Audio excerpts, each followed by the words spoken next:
So I'm going to kind of dive into the hyperdimensional aspects of form and consciousness and energy fields having to do with our existence here. I'm going to start by talking about light. Light has been used for centuries to heal people. The ancient Egyptians were healing people with color. Back in 1400, the Atharvaveda was talking about using seed extracts and putting them on skin and then treating with sun. It was a photodynamic therapy.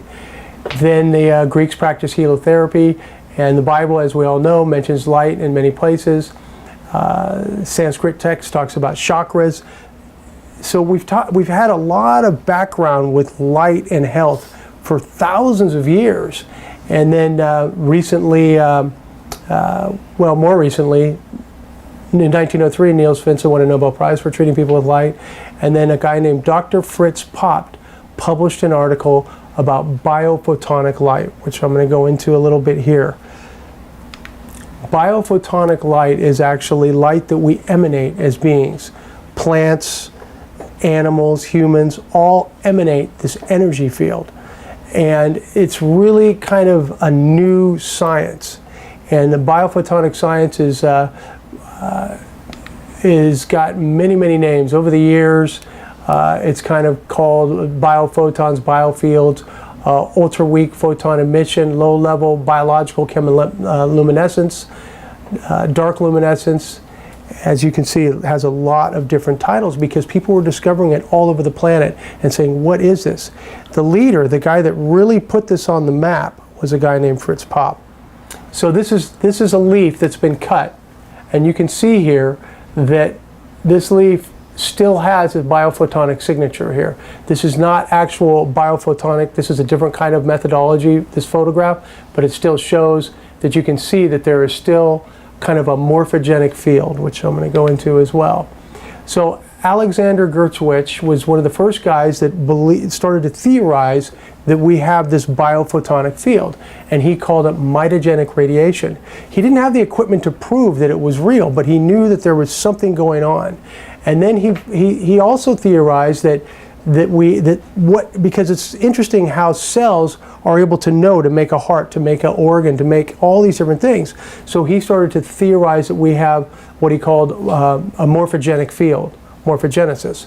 And so he was the guy that inspired Fritz Popp into doing research to find out, okay, what's going on here? Is Gershwin onto something? Is there something to this? So what Fritz Popp did is he actually built one of the first photomultipliers on the planet. And it's kind of an interesting story. Supposedly there was a bet with this guy, and he said, well, look, I don't believe in your theories. Can you build this piece? I'll help you build this piece of equipment to prove your theory is wrong. And they built this thing, and not only it proved that we have this energy that comes off us, this biophotonic field, but it also was used for the next 20 years on the planet. It was the only one. Now every major university has a photomultiplier, and they all know the science is real. So since then, they've done a lot of research finding out that it's basically 1,000 times lower than the sensitivity of our eye. It's like basically looking at a candle from 12 miles away. That's how small this light field is. And so it's interesting how they believe now it's part of a communication network within our body. Current science believes that it's all a chemical connection. It's all chemical reactions. But now they're saying, no, there's something else here. There's light, and this light is part of a communication network within our body. So what's interesting is they believe that it emanates from the DNA, and healthy people, when they check them, they're in perfect symmetry. And people that have cancer, it's like there's a loss of coherence of this light. The light is uneven in their body, and it's like it's definitely not working as well. And what's interesting is that animals emit 10 times as much light as we do, and microbes emit 100 times more light, and it's measured in photon per centimeter squared.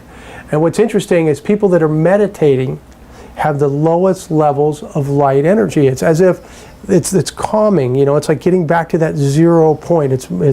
And when cells are stressed is when there's a problem, and the light itself is a much stronger field. Next slide. There we go. So Fritz Popp has kind of handed the ball off to Roland Van Wyck. Roland is now kind of the new leader in light technology. He has put together events and done a lot of stuff and done a lot of research into this area of biophotonics.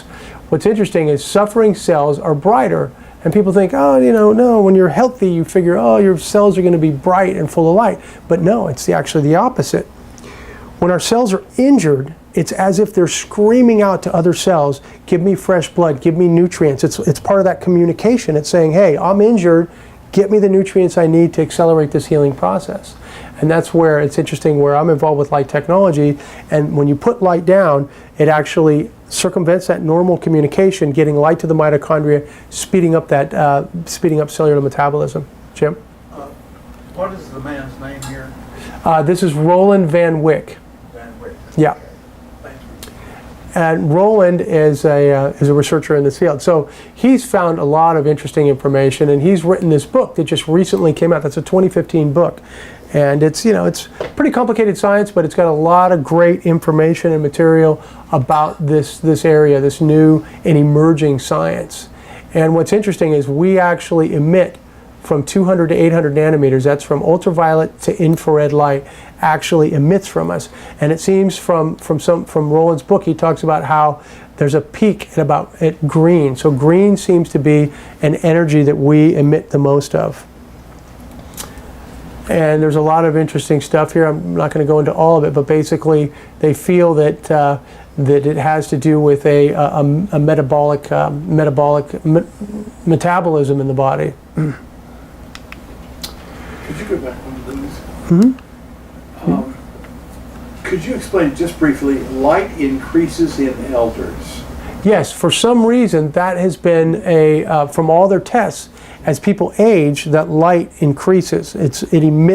We emit more biophotons. So like we were talking about that biophotonic count, this square, joules per centimeter squared, it increases as we age. And we don't want it to increase. We want that light field to be like with the meditator. We want it to be as calm as possible. So it probably has to do with, the telomeres getting used up, or just our age. Our cells don't work as well.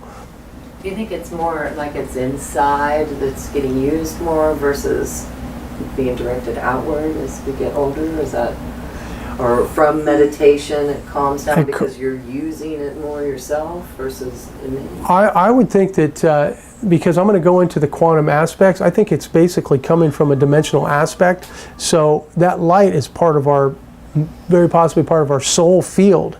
And so it's like too much light will kind of burn out the circuit. Like even in people that have MS, I don't know where that slide was, but people that have MS actually have too much light coming out of them, and it's affecting them in a negative way. It's almost like too many soldiers on a bridge and the bridge breaks. So you don't want too much light. You want that field to be as calm as possible.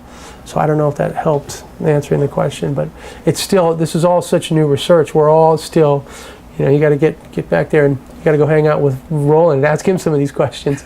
So, so they're finding that it comes from the nuclei in the DNA, and it's not like ordinary light. It's coherent light, like this laser. And what's interesting is the light is so coherent. Now, if you guys don't know what coherent light is where all the photons are going the same direction, like a laser. All these are moving in the same direction, which enables it to be a laser.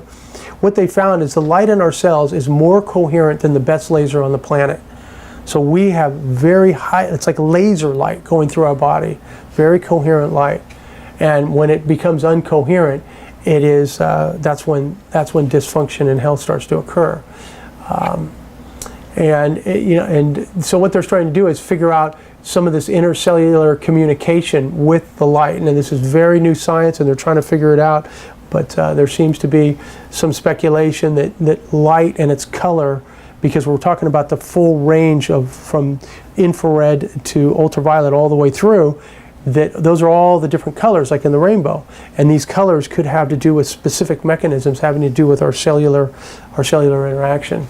And Fritz Popp believes that this biophotonic field actually enables birds to fly in formation and fish to swim in formation, because they have some extra antenna that can actually sense this biophotonic energy field that helps them to do that stuff.